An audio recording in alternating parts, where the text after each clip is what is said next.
what's up? Is chili without beans good? 2 weeks ago, I would have emphatically said, no way, not chili, it stinks. But since then, I've made it like 5 or 6 times, and now I get it. It's super comforting and beefy, and when done well, it's extremely flavorful. So today, I'm gonna show you how to make the giant bowl of meat known as Texas-style chili, and a really special cornbread to go along with it that I think is an essential part of the experience. To get started, I'm gonna grab 5 pounds or 2.5 kilos of boneless beef chuck roast. Then right away, I'm gonna preheat my broiler to its highest setting. I chose chuck roast for this dish because of its copious amounts of intramuscular fat. That stuff melts and tastes very good when cooked slowly. Boneless short ribs would also be a really good option, but they're kind of hard to get and they can be kind of pricey, so chuck it is. To get this beef into chili shaped pieces, I'm going to cut crosswise into 1.5 inch 4 centimeter slabs like this, and from there I'm going to cut these slabs into a rough medium dice. Make sure to zip out any large streaks of fat that are sitting in there as you go. A little bit of fat on each piece is okay, but a whole piece is going to be kind of gross and something that's not worth eating. Once all this meat is medium diced, I'm going to hit it with a light squiz of neutral oil and then a generous pinch of salt. I'll jump into the bowl now to toss this all to coat, then grab a half sheet tray and spread this beef evenly out onto that.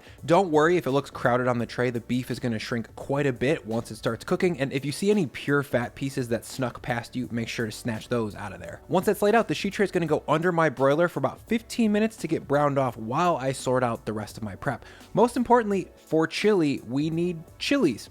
And a microwave, it turns out. Yes, I do have a microwave, and no, I don't keep it out on the counter. I keep it tucked in the pantry like a weirdo until I need it.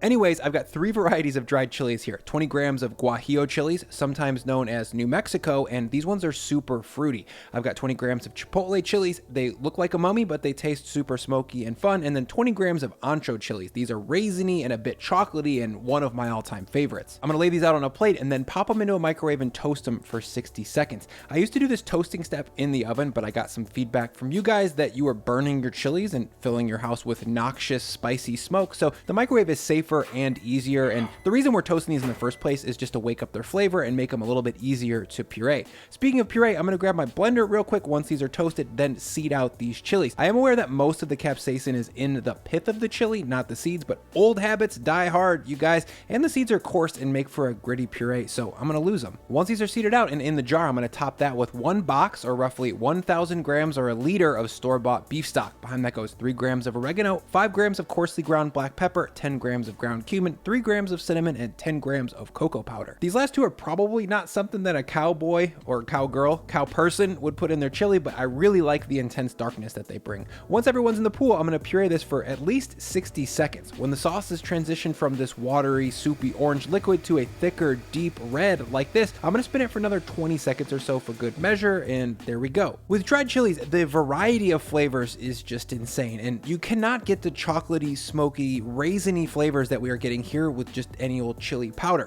I'm going to set this aside and I'll check in on my beef now. It's been broiling for about 10 minutes and it's getting pretty close, but still needs, say, another 5 or so to get as roasted looking as I'd like back under the broiler. Quickly now, I'm going to get my veggies cut for this stew. I mean chili.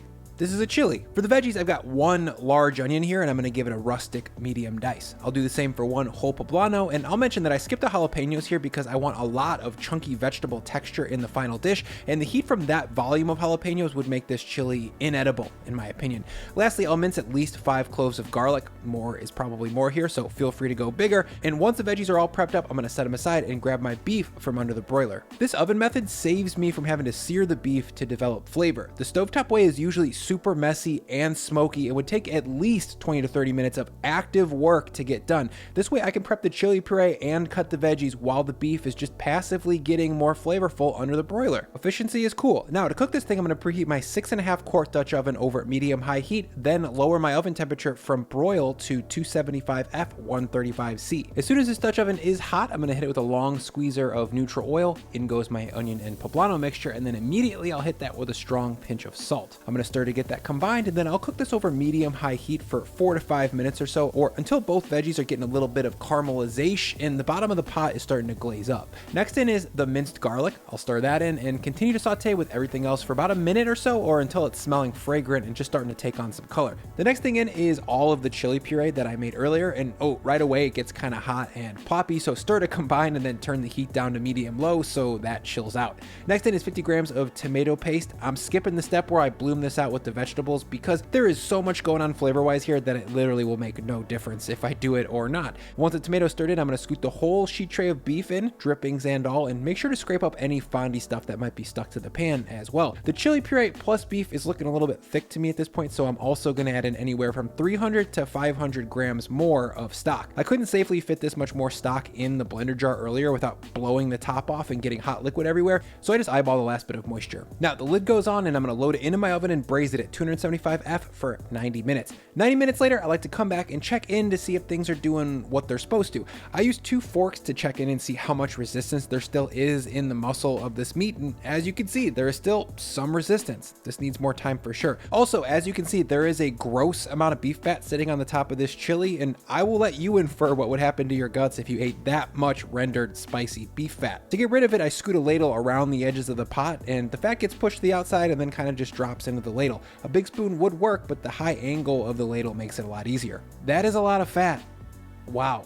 For now, I'm gonna load this back into the oven, this time with the lid off so that this chili can get more caramelized and concentrated. I'll cook this for 1 more hour. While it finishes cooking, I think I'll pass the time by mixing myself a little drink from the sponsor of this video, Bespoke Post. Bespoke Post is a monthly membership club that sends you monthly themed boxes of awesome stuff, usually from brands that are still kind of under the radar. Whoa. The way it works is easy. You take a quiz about what you're into, then Bespoke Post sends you cool stuff each month. It could be outdoor gear or barware. There's kitchen stuff, oysters some of the time. The first box I got was this canvas weekender bag, and it's been awesome for making weekend trips up to see my family in Chicago. It's pretty rugged and really well made, and it makes me feel a lot more well-traveled than I actually am. It fits exactly what I need for 3 to 4 days, and it's a really cool green color. Also, you always get a preview of what you're getting, so you can decide to either keep it or swap it or just skip the month entirely for no charge. You only pay for what you want. The copper box has been pretty sick because it's everything you need to make a proper Moscow Mule, including this cotton ice smashing bag that makes perfectly chipped ice. So to get some cool stuff, try Bespoke Post by using the link in my description and use promo code Lagerstrom20 at checkout to get 20% off your first box. I really want to try the crackle box. It's got artisan s'mores in it. Link in description, 20% off. Thank you, Bespoke Post. After 1 more hour or 2.5 hours total in cooking, I'm going to grab the chili out of the oven and check it 1 more time. It should be ready to go based on the time in the oven, but I always like to come back and fish out a chunk of beef and use a couple of forks to shred it like before to see how tender it actually is. As you can see, it shreds apart pretty easily, but it's not so tender that it's mush. Lastly, I'll use my teeth to verify this result, and it's tender, you guys. I'll do 1 more quick round of defatting here. Don't skip it. Greasy chili, not good. Next, I'll give the chili a quick taste to determine what kind of seasoning I think it needs from here. That's gonna be 15 grams of hot sauce, 10 to 15 grams or a good long glug of molasses, 10 grams of cider vinegar, and then 2 strong pinches of salt. I really wanna drive home the point that the last mile of seasoning on a chili like this is one of the most important steps in the entire recipe. That little bit of sweetness, acidity, salt, and heat is gonna make a properly cooked chili actually taste like something. Skipping this step would be like composing the perfect photo of your family and then not focusing the camera. Yeah, the stuff that's supposed to be there technically is all there, but the essence and detail of it all just isn't. Tastes very, very good. Now I'm gonna raise the temperature of my oven from 275 to 425 and then rest this pot of chili off to the side for about a half hour before I then reheat and serve. During that time, it's gonna get more flavorful and give me the perfect amount of time to bust out a very simple but very delicious cheddar poblano cornbread. To make this, I'll preheat a 10-inch cast iron pan over low heat and then add in 50 grams or 3 tablespoons of butter to melt. Then into a medium bowl goes 150 grams of medium or fine grind cornmeal, 150 grams of all-purpose flour, 50 grams of sugar. Yes, I put sugar in my cornbread because I'm a Yankee, but much respect to any and all cornbreads out there. Next in is 5 grams of baking powder, 5 grams of baking soda, 6 grams of salt, and then I'll whisk all the dry ingredients to combine. Now for the wet, into a high-sided container goes 2 large eggs, 190 grams of buttermilk, 150 grams of sour cream. Greek yogurt works if you don't have it, 25 grams of olive oil, and then all of our melted butter. I'll stir that to combine, and then into the dry it goes. Using the same whisk from before, I'll stir that to combine and then add in my fillings. That's 150 grams or about 4 ounces of sharp cheddar cheese and 115 grams of small diced poblano peppers. I've cut these small so that they get tender faster with the relatively short cook time of cornbread.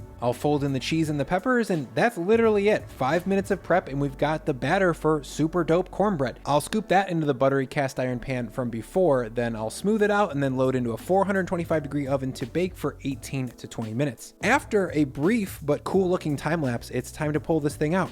Look at this stuff. There just aren't a ton of foods out there that provide as much joy as this cornbread does for me that can be made in just 25 minutes. It's tender and moist and savory, and the bottom is perfectly browned. To plate up some chili to go alongside it, I want to mention that I did reheat just what I needed and put the rest into deep storage for future B-Man's chili situations. As far as garnishes go, there is a wide variety of things that most people would consider acceptable and delicious. I went with some sour cream, some cheddar cheese, thinly sliced scallions. I decided to fry my own tortilla chips, but Fritos seem to be the most popular option for that. The last garnish is going to be some fresh cilantro, but feel free to throw in some avocado here or serve this with some nice floppy fresh tortillas. However you want to do it, basically, it's cool. This is your bowl of meat. It turns out that when you braise beef in a deeply flavored chili sauce, whatever you call it, it tastes very good. It's a different thing than chili with beans, honestly, and I like it just as much, but for different reasons. If you're from Texas, let me know in the comments how I did. I really hope you try this one sometime soon. Let's eat this thing.